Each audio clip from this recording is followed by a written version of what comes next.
Понеже виждам, че едно видео ще трябва да се сглоби от много видеа. Сега се сблъсквам с тези неща. Да разкажа малко за колата. Колата е в клас Wallet по правилник на Proper Dropper. Към момента разполага с 4 15-инчови субвуфера. Марката е MTM. X-Max 4 серия. 15-инчови. За фронт ползваме отново MTM, M6 модела. Единия фронт там сме го подготвили за клас 4 8-инчови или 8 6,5-инчови говорители. Така, вратите са подготвени, всъщност подготвил съм 8 врати. 4 леви и 4 десни. Но така или иначе към момента е мерено само веднъж фронт. И за сега се справя. Относно системата, всички субове, всички среди и техника, визирам силова техника, усилватели и така нататък, са предоставени от Car Audio BG в лицето на Емилиян Лъков. Благодаря му. Голям си, помагаш ми. Дано така и да е за напред. Благодаря. Относно колата, както казах и по-рано, Павел Павлов ми е най-голямата опора.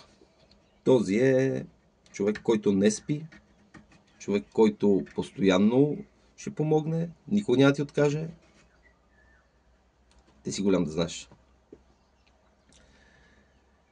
Колата разполага с общо 3 моноблока 8K на Sound Digital Evo 5.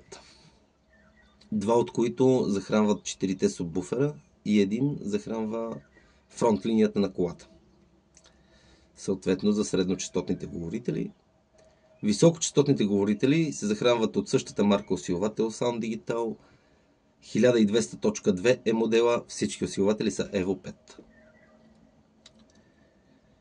Като захранване колата в момента е с два алтернатора. 180 амперови след мод, разбира се. Колата държи стабилизирано напрежение около 15,2-15,3 като волтаж. Разполагаме с буфер за енергия 60 клетки или 10 банки LTO, 40 ампер часа. Отново предоставени от същата фирма. Разчитам тая година да покажем още по-добри резултати. Предстои голям апгрейд. Отново от Car Audio BG ни бяха предоставени нови усилватели. Минаваме вече на 20К. Два броя. Надяваме се по този начин да изчистим сигнала, да няма никакъв клип, да имаме повече тяга и да можем да видим максимума на това зад мен. Тъй като към момента с 8К-тата клипваме много рано и има възможност за още. Докато не видя края на тия субове, няма да ги смена. Да отговоря на всички, които ме питат, що не си взема по-големи. Към момента държат. Наистина, X-Max 4 серия са топ.